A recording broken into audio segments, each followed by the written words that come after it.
Hello students, अब CUET exam की उल्टी गिनती चालू हो गई है एंड इस वीडियो में आपको मैं वो टिप्स एंड ट्रिक्स बताऊंगा जो आपको एक एवरेज स्टूडेंट से अलग बनाएंगी, जो आपको एक टॉपर स्टूडेंट बनाएंगी। एंड मैं हूं तुषार एंड हम लास्ट 2 साल से टॉपर्स क्रिएट कर रहे हैं इन सीयूईटी प्रो एंड मैं खुद एक एसआरसीसी का एलम हूं, इसलिए ये टिप्स अब ध्यान से सुनना ताकि आप भी सीयूईटी 2024 को फोड़ सकें। सो फर्स्ट थिंग इज कि आपको अभी तक ये समझ में आ जाना चाहिए आपका क्या स्ट्रेंथ एरिया है, क्या वीकनेस एरिया है, पूरे सिलेबस में क्या वो चैप्टर्स हैं, क्या वो टॉपिक्स है जो आपकी स्ट्रेंथ है। वो वाले टॉपिक्स आपको धनाधन करके आने, वो क्वेश्चंस जो आपकी वीकनेस है वो आपको मिस करने हैं। 40 में से जो 50 क्वेश्चन है उसमें से जो 10 क्वेश्चन छोड़ने हैं वो वीकनेस वाले क्वेश्चंस आपको छोड़ना है, आपको ध्यान रखना है। ये भी ध्यान रखिए जो स्टाइल ऑफ क्वेश्चन है वो भी अलग अलग तरीके का आता है। तो कुछ क्वेश्चंस होंगे may be match the following, कुछ क्वेश्चंस होंगे रिमेंबरिंग स्टाइल, कुछ क्वेश्चंस होंगे असर्शन रीजनिंग। मैंने देखा है बच्चे असर्शन रीजनिंग में बहुत स्ट्रगल करते हैं, तो वो जो 10 क्वेश्चन है ना, आपको जो छोड़ के आना है वो छोड़ के आओ जो आपका टॉपिक वीक हो, जो आपका चैप्टर वीक हो, या फिर उस टाइप के क्वेश्चन में आपका कॉन्फिडेंस लो हो। सो पहली चीज ये, क्या आपकी स्ट्रेंथ है, क्या आपकी वीकनेस है, अकॉर्डिंगली आपको एग्जाम इवैल्यूएट करना है जब आपको एग्जाम मिलेगा। दूसरी चीज, आप ये मानिए कि अब सिर्फ 7 दिन बचे हुए हैं, तो आपको मैं ये सजेस्ट करूंगा कि जो बचे हुए 7 दिन है, बचे हुए कुछ दिन है, इसके अंदर आपको कुछ भी नई रीडिंग नहीं करनी है। सो प्लीज ऐसा मत करिए कि आप नया चैप्टर उठा के पढ़ने लगे या फिर आपने कोई ऐसा पोर्शन उठा के पढ़ने लगे जो कि अभी तक आपने नहीं करा था। आपको अभी 1 हफ्ते के अंदर आपको बिल्कुल तैयारी अपनी जोड़ देनी है, तैयारी को बिल्कुल टाइट कर देना है, कुछ भी एड ऑन नहीं करना है, अपने दिमाग पे और स्ट्रेस नहीं डालना है। सो प्लीज इंश्योर करिए आप कुछ नई रीडिंग ना करें, जो आप ऑलरेडी कर चुके हैं उसको सॉलिड करिए और जो आपकी वीकनेस है उस पर देखिए कि आप उसको काम करके बेटर कर सकते हैं क्या।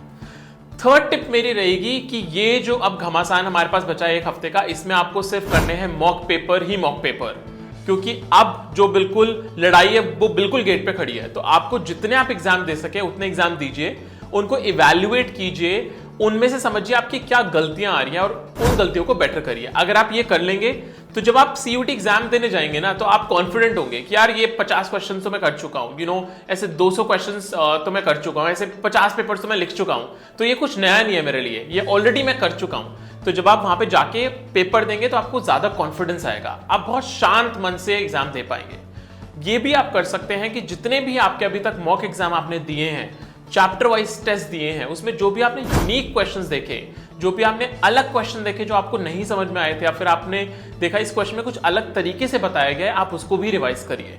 सो mock paper and unique papers की, यूनिक क्वेश्चंस की रिवीजन आपको करनी चाहिए इस हफ्ते के अंदर लगाकर, ताकि जो आपकी लास्ट मिनट प्रेप है वो और स्ट्रांग हो सके। फोर्थ चीज जो आपको देखनी है वो आपको जैसे बताया गया होगा कि जो सबसे बड़ा अपडेट आया है इस बार सीयूईटी में, वो ये आया है कि गवर्नमेंट ने एक कंप्यूटर बेस्ड टेस्ट से एक ओएमआर वाला पेपर बना दिया है। तो जो ओएमआर शीट है उसको भी भरने का एक तरीका होता है, क्योंकि it also takes a lot of time, it is very time consuming. So अगर आपने इनफ प्रैक्टिस नहीं करी है ओएमआर पे, प्लीज इनफ प्रैक्टिस करिए ओएमआर शीट पे। ऐसा नहीं होना चाहिए एग्जाम के टाइम पे आप बिल्कुल एंड मोमेंट पे बस 5 मिनट पहले ओएमआर शीट भरना शुरू करो और आपकी ओएमआर रह जाए, उससे आपके पूरे 1 साल की मेहनत खराब हो जाएगी। So please practice your mock papers on OMR sheet, क्योंकि मेजॉरिटी पेपर्स इस साल से ओएमआर शीट पर हो रहे हैं और आपकी जो प्रैक्टिस होनी चाहिए उसके लिए बहुत तगड़ी होनी चाहिए। और लास्ट पॉइंट कि आपको अब ये देखना है कि अगर आपने इस साल 6 सब्जेक्ट भरे हैं सीयूईटी में, कौन से वो 4 सब्जेक्ट हैं जो आपके ड्रीम कॉलेज और आपके ड्रीम कोर्स के लिए सबसे इंपॉर्टेंट है। आप 6 के 6 सब्जेक्ट अब एकदम से नहीं कर पाएंगे, या फिर आपकी जो रिवीजन होगी वो 6 के 6 सब्जेक्ट में उतनी स्ट्रांग नहीं होगी। तो आपको ये आइडेंटिफाई करना है वो कौन से 4 क्रूशियल सब्जेक्ट्स हैं जो आपको एक आपके ड्रीम कॉलेज में एडमिशन दिलाएंगी। उसकी रिवीजन पे ज्यादा फोकस करो, उनके मॉक्स ज्यादा दो और उनके जो भी वीक एरियाज हैं उनको और स्ट्रांग करो। अगर आप ये 5 चीजें अब लग के करोगे तो आपकी जो लास्ट मिनट प्रेप है, जो भी बचे हुए दिन है सीयूईटी 2024 के लिए, उसमें आपकी प्रिपरेशन और स्ट्रांग होगी और आपका जो पूरा करियर रहा है, जो आपका पूरा प्रोग्रेस रहा है, वो आपके ड्रीम कॉलेज और आपके ड्रीम कोर्स के थोड़ा और करीब जाएगा। बाकी अगर आप किसी तरीके की हेल्प चाहते हैं तो हमसे जुड़े रहिए, wearcuitpro.com।